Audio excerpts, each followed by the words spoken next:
all about footwork. And a component of footwork is foot speed. If we can have a fast foot speed, that means that the time it takes to land and push off of the court is very quick. And the way that we improve our foot speed is to increase the reaction time that it takes between the landing and the push-off. The focus here is to activate the muscles with a focus on the front 3/4 of the foot. We want to have our gravity constantly on the forward 75% of our foot, as opposed to back on our heels. Because when we're back on our heels, it's much more difficult to get that quick movement off of the ground. So simply by focusing on getting your gravity a little more forward, imagine like your gravity is between your hips, and to increase your speed, try to move that a little bit forward, closer to out here in front of your belly button. And by thinking about that, you'll feel the momentum moving forward a little bit. And that's going to help you be ready to move. Now, it doesn't mean you're only going to be moving forward, because as we know on the badminton court, we have to be able to go backwards and twist side to side as well. But by keeping that gravity accessible here, as opposed to back on your heels, which often means a straight leg, then we're going to be more ready to push off and move in whatever direction we need to go on the court. Specifically, there's an exercise called fast feet drill, which is excellent for improving the speed in which your feet hits the ground and moves off again. Because even, and I'm sure you've all had this as well, I've had it too, where you see the shot and you're telling your muscles to move and you want your feet to move, but it's almost like there's a delayed reaction. And that has to do with the fast twitch fibers inside the muscles, and training those to connect from the message of your brain that says move, and being able to send that signal down and push off in as fast as possible so that you get to the shot as soon as you can. So this exercise, fast feet exercise drill that I want to show you, has 5 different movements. And these you can do anywhere. If you're on a badminton court, great. If you're at home, you can do it there as well. You don't even need your racket, although I like to hold my racket just so that I can visualize what kind of movements I would use this in a game scenario. So what we're going to do is we're going to break down these 5 exercises into slow and fast components, because until you can do these properly slow, then there's no sense in doing them fast. So ideally, you're going to do them slowly first for about 20 to 30 seconds, and then speed up and go immediately into 20 to 30 seconds of fast. Now, just when you're starting out, you might want to reduce that to 10 seconds slow and 10 seconds fast until you get your stamina built up. But eventually, you want to be able to work towards about a 45 second rally, which is about 20 seconds slow, 20 seconds fast, because that's a long rally on the court, and that makes you able and confident that you can cover that. So the first one we're going to do, it's helpful to have a line. So if you're at home, you can put down some kind of tape or marking on the ground so that you can see where you're stepping. And it's going to be called over and back. So you're stepping over the line and back again.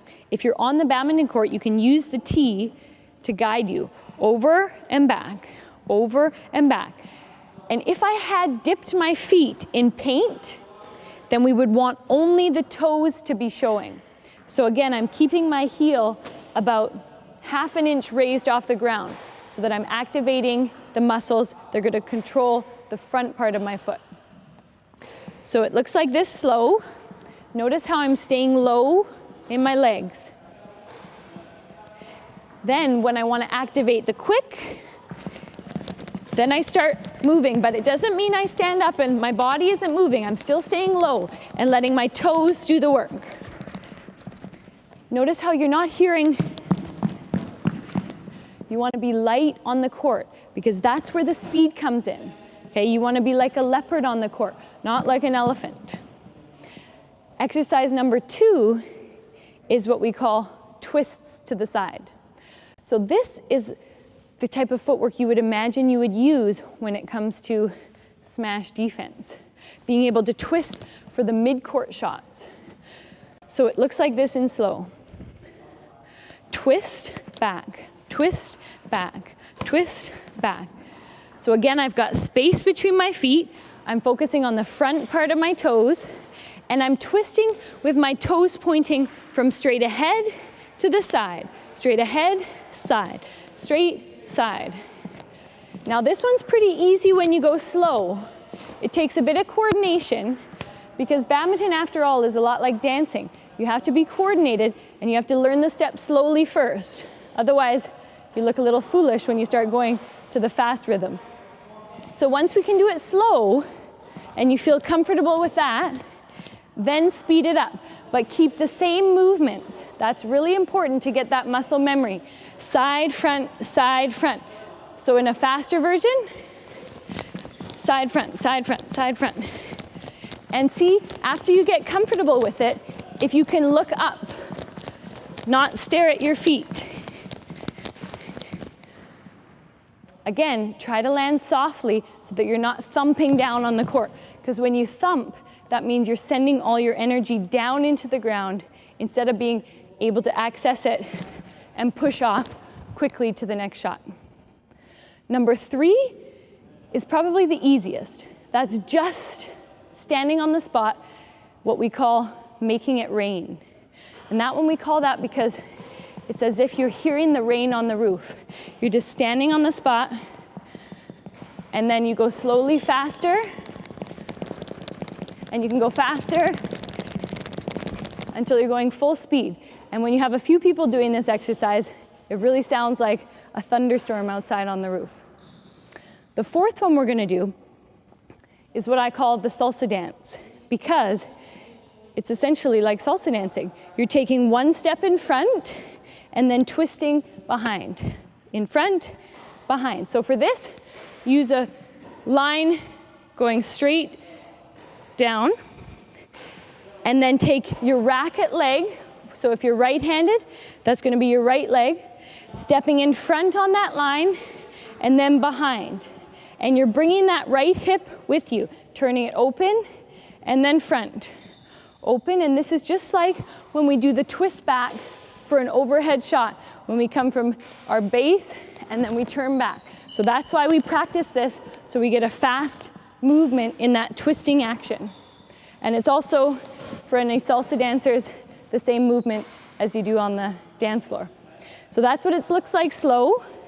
And then to speed it up, forward, back, forward, back, forward, back. And I like to use the racket for this one, so I get the idea that I'm pulling the racket up as if I was gonna hit an overhead shot.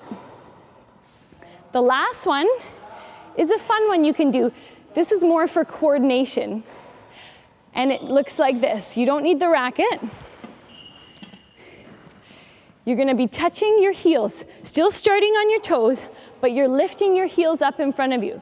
So lift, lift, and then behind, behind. Lift, lift, behind, behind. This is more for coordination than anything, but it's a fun one that finishes off the exercise in a unique way. So front, front, back, back, front, front, back, back. And then slowly see if you can go a little bit faster.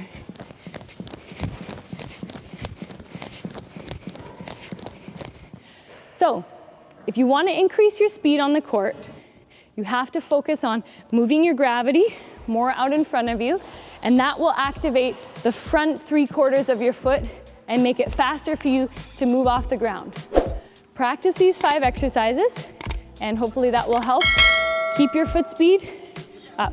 That's all for this week.